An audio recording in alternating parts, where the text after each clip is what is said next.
One of the first things we came across in our discussions in the car about how we would do things differently if the business was ours was definitely about the ethos of what would our company stand for? What is it that's going to make us different to everyone else? What is it we want to make different? It's all very well that we can help a client with a good income go out and buy a property. So as an experienced mortgage broker, that's not particularly complex. But ultimately, I suppose I wanted the company to hold something more than that as far as a value and an ethos.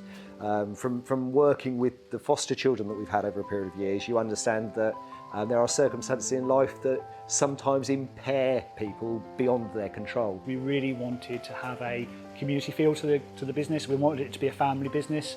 We wanted to give back to the communities in which we work and are part of. Some people don't necessarily have the same opportunities as others, so that is unfortunately a fact of life, and again can't be put right by one company. But I say what I would like to think is that by working with the charities, we have an opportunity to give back to people that aren't necessarily as fortunate as ourselves at this point in time. Our conversations with our charity partners happened long before we actually started up the business formally, to get them on board and to tell them what we were going to do and how we were going to pay money to them on every completed mortgage from every client that uses us.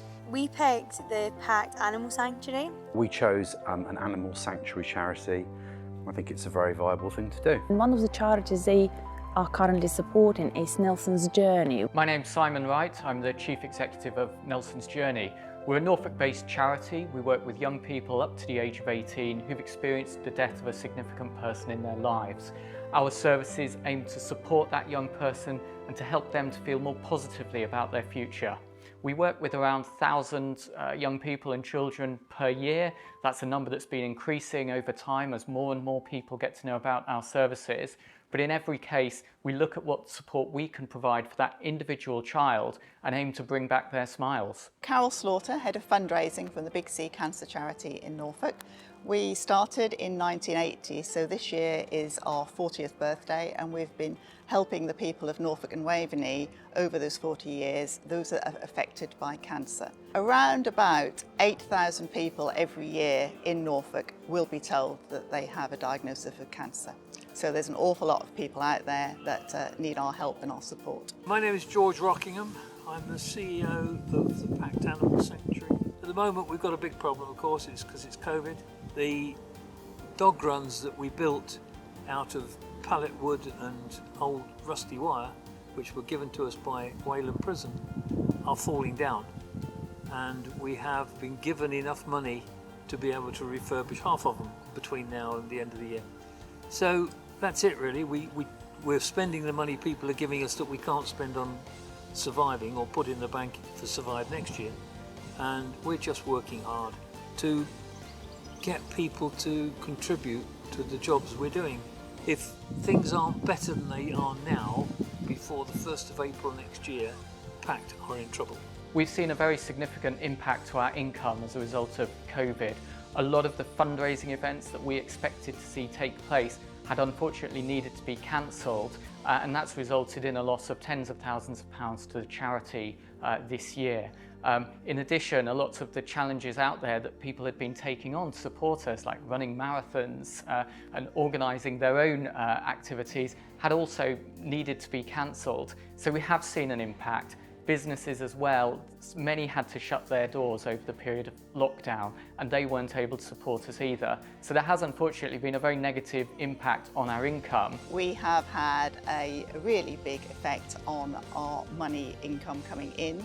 We had to close all our charity shops. We have 14 charity shops, all of which have been closed. We've only just recently reopened 2 of them.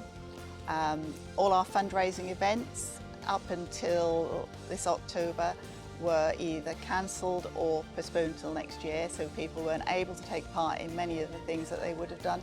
It's difficult to put a concise figure on it, but we're probably looking somewhere over £500,000 that we will see when we get to do our figures at the end of this year.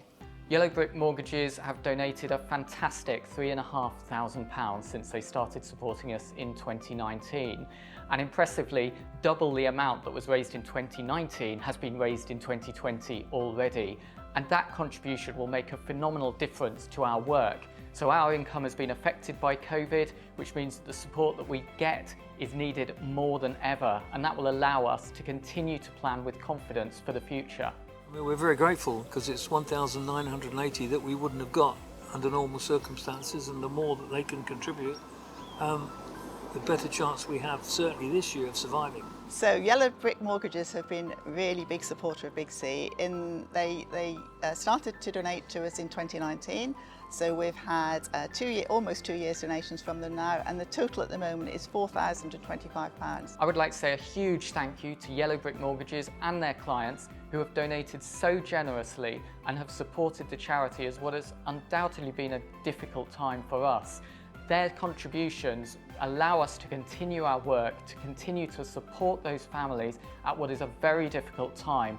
And from all of us at the charity, we're extremely grateful. And I know that many of the bereaved families that we support as well would want to extend their gratitude to those funders who've made that support possible for them. This is a year when obviously we're really grateful for any donations, and we're really grateful for companies like YBM who are still able to support us. The thing about Big C is over the 40 years, we've mainly, in fact almost all, been from fundraising, from corporates. We've just been relying on donations, so things like leaving gifts in wills. And so this is really, really important to us, and it's absolutely fantastic that YBM have managed to just give us this latest donation, because we're very, very grateful. I can only say thank you very much indeed, and keep it up. The other thing I would say is share the moment. Tell people that not only PACT, but all the small animal sanctuaries are in trouble.